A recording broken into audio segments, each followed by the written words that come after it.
Cipher case में jail trial का 29 अगस्त का नोटिफिकेशन कलअदम करार। इस्लामाबाद हाई कोर्ट ने चेयरमैन पीटीआई की इंट्रा कोर्ट अपील मंजूर कर ली। गैर मामूली हालात में जेल ट्रायल ओपन या इन कैमरा हो सकता है।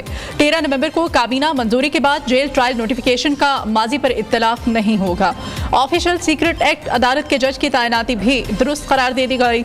जस्टिस मियां गुल हसन औरंगजेब और जस्टिस समन रिफत इम्तियाज ने महफूज फैसला सुना दिया। इंट्रा कोर्ट अपील का तफसीली तहरीरी हुक्मनामा बाद में जारी किया जाएगा। दूसरी जानिब 190 मिलियन पाउंड केस में एहतसाब अदालत ने चेयरमैन पीटीआई के जिस्मानी रिमांड में 2 रोज की तौसी कर दी। बुशरा बीबी को 190 मिलियन पाउंड स्कैंडल और तोशाखाना केसेस में मजीद 8 रोज की जमानत मिल गई।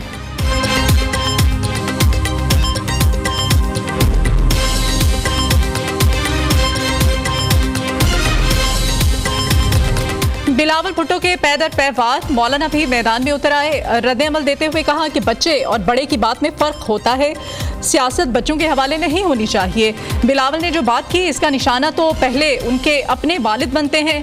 सरबराह JUI का पीपल्स पार्टी के खिलाफ जारहाना रवैया इख्तियार न करने का ऐलान। इलेक्शन में मुस्लिम लीग नून के साथ इत्तेहाद का इंडिया भी दे दिया। मीडिया से गुफ्तगू करते हुए कहा कि मुफाहमत और सीट एडजस्टमेंट के साथ आगे बढ़ेंगे। पीटीआई सियासी जमात नहीं, फितने मुल्क में मौजूद हैं, साजिशें अब भी जारी हैं। समझते हैं इदारे अपनी हदूद में फराइज की अदायगी करें।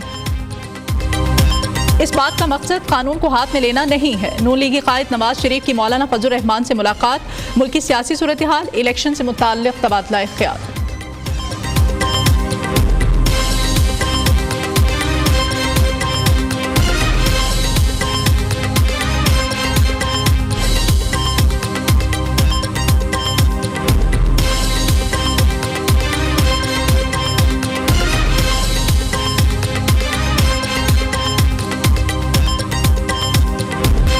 अवाम ने महंगाई लीग का चेहरा देख लिया, शेर तो बिल्ली निकला। लाहौर के सियासतदान का मसला है, खेलूंगा न किसी को खेलने दूंगा।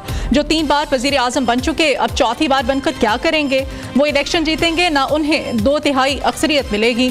बिलावल भुट्टो की एक बार फिर नवाज शरीफ पर तंज के तीरों की बौछार। सीनियर सियासतदानों को भी आड़े हाथों ले लिया। ये लोग अवाम की मदद की बजाय लड़ाई और जाती मुफाद में लगे रहे। पीपल्स पार्टी का मुकाबला किसी सियासी जमात से नहीं, अवाम की खिदमत में जो भी रुकावट बना उससे मुकाबला करेंगे। चेयरमैन पीपल्स पार्टी का अपरदीन में धुआंधार खिताब। कहा जमहूरी सोच को परवान चढ़ाने का वक्त आ गया। अवाम ने मौका दिया तो मुल्क की किस्मत बदल देंगे। तब्दीली का नारा लगाने वालों ने मुल्क व कौम को तबाही के सिवा कुछ नहीं दिया। इख्तिदार मिला तो तमाम सरकारी मुलाजमीन की तनख्वाहें दुगनी कर देंगे।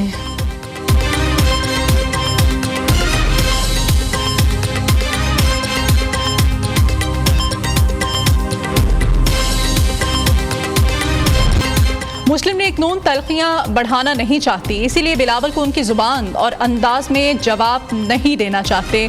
उनसे दरख्वास्त है कि ओए तोए का कल्चर खत्म करने में किरदार अदा करें। राना सनाउल्लाह की प्रेस कॉन्फ्रेंस, कहते हैं पीपल्स पार्टी पंजाब से इलेक्शन लड़ना चाहती है तो ज़रूर लड़े। हमारे मुखालिफ बयानिए पर इलेक्शन लड़ना उनकी ज़रूरत है। इंतखाबात जीतने के लिए मैदान में उतरे हैं, लड़ने के लिए नहीं। जनूबी पंजाब से भी कामयाबी हासिल करेंगे। आम इंतखाबात के बाद मुल्क भर में हुकूमत बनाएंगे। पाकिस्तान को अब दोबारा 2017 के ट्रैक पर लाने के लिए कमिटेड हैं। मुल्क को बहरान से निकालना है तो सबको साथ लेकर चलना होगा।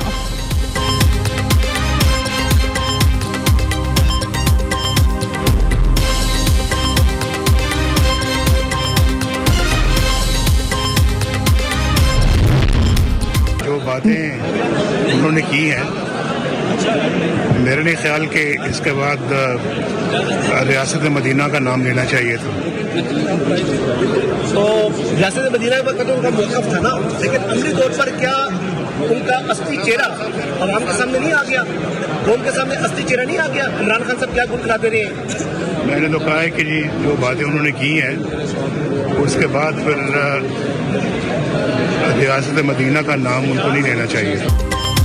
मियां साहब, क्या आपने ख़ाबिर मानिका का इंटरव्यू देखा है? सहाफ़ी का सवाल, जी देखा है। जो इंकशाफात सामने आए उसके बाद तो ये लोग रियासत मदीना का नाम ही ना लें। नवाज शरीफ का जवाब, सहाफ़ी ने सवाल किया चेयरमैन पीटीआई क्या गुल खिलाते रहे?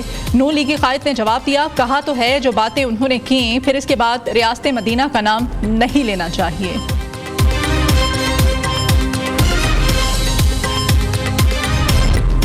एवनफील्ड फील्ड और अल अजीजिया रेफरेंस के खिलाफ अपीलें। नवाज शरीफ इस्लामाबाद हाई कोर्ट में पेश। अदालत की वकिला को खुलासा तैयार करने की हिदायत। 27 नवंबर को दलाइल तलब कर लिए। वकील अमजद परवेज ने कहा कि शरीक मुल्जिमान के खिलाफ एवन फील्ड रेफरेंस में मेरिट पर फैसला हो चुका। सुप्रीम कोर्ट में शरीक मुल्जिमान की बरियत के फैसले को चैलेंज नहीं किया गया। बरियत का फैसला चैलेंज ना होने के बायस वो हतमी सूरत इख्तियार कर चुका है। चीफ जस्टिस आमिर फारूक ने रिमार्क्स दिए, आप फिलवक्त अल अजीजिया स्टील मिल्स रेफरेंस को भूल जाएं, सिर्फ एवन फील्ड अपार्टमेंट्स रेफरेंस की हद तक रहें।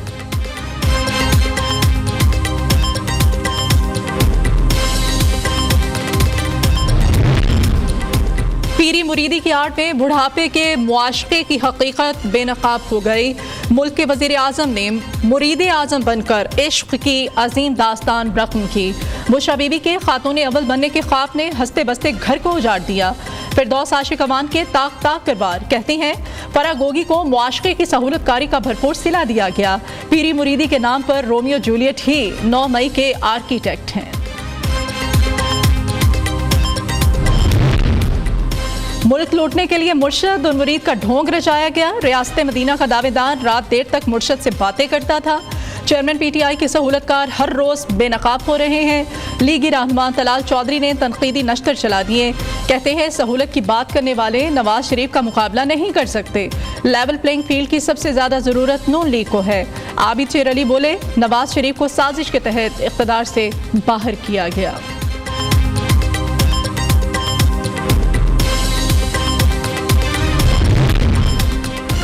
निगरान वज़ीर आला पंजाब का Gujranwala flagship project express way का दौरा। मुख्तलिफ मकामात पर मनसूबे के तामीराती कामों का मुआयना किया। मोहसिन नकवी ने कहा, तरक्याती मनसूबों की बरवक्त तकमील अव्वलीन तरजीह है। उम्मीद है लाहौर गुजरांवाला एक्सप्रेस वे जनवरी तक मुकम्मल हो जाएगी। गुजरांवाला में state of the art children hospital और मेडिकल कॉलेज में बर्न यूनिट का इफ्तिताह भी किया।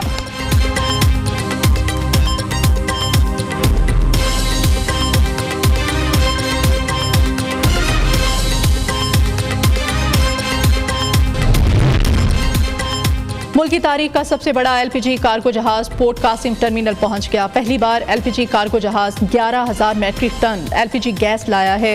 इससे पहले 9,000 मैट्रिक टन एलपीजी का जहाज पोर्ट कासिम आया था। 5,000 टन निजी इंपोर्टर, 6,000 टन निजी टर्मिनल को एलपीजी दी जाएगी।